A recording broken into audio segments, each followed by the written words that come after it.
একেবারে আমি কি তোর প্রতিদিন চাকর হয়েছি? তুই আমাক কি পাসু কত? আমি প্রতিদিন ইনকে তোকে আন্দা আন্দা খিলেবার পাবো না।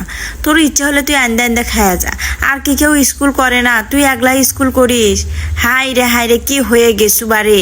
দেখি আজ কেন তুই আন দেখতো আমার কমরত সেই বিষ, আমি এইটা চুলার পর দেয় থেকে রান্দিবার পাম না।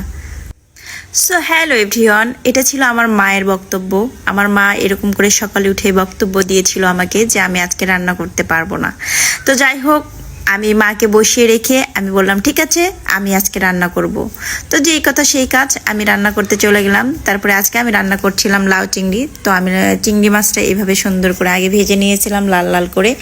তারপরে এটা আমি একটা আলাদা পাত্রে তুলে রেখে এর ভিতরে যা কিছু মশলা টশলা লাগে আমি সব কিছু অ্যাড করে দিয়েছিলাম। পেঁয়াজ, কাঁচামরিচ, আদা রসুন বাটা, হলুদ, জিরা, মরিচ, যা কিছু লাগে সব কিছু আমি এর মধ্যে অ্যাড করে দিয়েছিলাম। তারপরে সুন্দর মতো এগুলোকে একটু কষায় নিয়েছি। তো আমি সচরাচর বেশি রান্না করি না, প্রায় প্রতিদিনই আমার আম্মু এরকম করে আমার সাথে বকাবকি করে যে আমি কেন রান্না করি না। তো যাই হোক, আমার স্কুলটা আমার মায়ের বাড়ির পাশে, আমি এই জন্য মায়ের বাড়িতেই বেশি থাকি, শ্বশুর বাড়িতে একটু কম থাকি।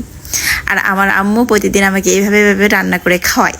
তো আজকে আমি বলছি ঠিক আছে আম্মু, তোমার যখন অসুখ তাহলে আমি তো আজকে তোমাকে রান্না করে খাওয়াবো। তো যাই হোক, আমার মশলাটা একটু কষানো হয়ে গেছে, আমি এর ভিতরে ছেড়ে দিলাম আমার সেই কাঙ্ক্ষিত লাউটি আমি আগেই কেটে রেখেছিলাম স্লাইস করে। তো আমি এর ভেতরে লাউটি দিয়ে দিলাম। তারপরে এটাকে একটু নাড়াচাড়া করে দিচ্ছি।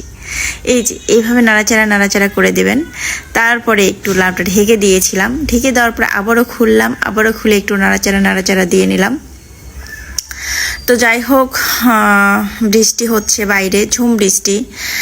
আমি তো ভেবেছিলাম যে আজকে আমি খিচুড়ি খাবো, কিন্তু না, আমার আম্মু খিচুড়ি খাবে না, আর আমি স্কুলে যাব, নিয়ে যেতে হবে। এই যে দেখেন কিভাবে ঝুম বৃষ্টি হচ্ছে, জানি না আমি কিভাবে স্কুলে যাব, কি করব, আমি মাথা কাজ করছে না। তারপরও আমি রান্না করছি। তারপরে কষা হয়ে গেলে আমি এর ভিতরে গরম পানি অ্যাড করে দিয়েছি। তারপরে আবারও ঢাকনা দিয়ে ঢেকে দিয়েছিলাম। এই যে আবার ঢাকনা খুলে আবারও নাড়াচাড়া দিয়ে নিচ্ছি। আমার লাউ চিংড়িটার কালার দেখে মনে হচ্ছিল যে খেতে সুস্বাদু হবে। তো যাই হোক, আমি এর ভিতরে আবার অ্যাড করে দিলাম সেই ভেজে রাখা চিংড়িগুলো। তারপরে আমি সুন্দর করে আবারও একটু নাড়াচাড়া দিয়ে আবারও ঢাকনা দিয়ে ঢেকে রেখেছিলাম 10 মিনিটের মতো। তো যাই হোক, আমার লাউ চিংড়ি রান্না করা হয়ে গেছে, আর আমি এখন স্কুলে যাব। তো আমার রান্নার কালারটা কেমন হয়েছে আর খেতে কেমন হবে অবশ্যই একটু কমেন্টস করে জানায় দিবেন আপনারা। আর আমার জন্য বেশি বেশি দোয়া করবেন, আর আমিও আপনাদের জন্য বেশি বেশি দোয়া করব। আল্লাহ হাফেজ, সবাই ভালো থাকবেন।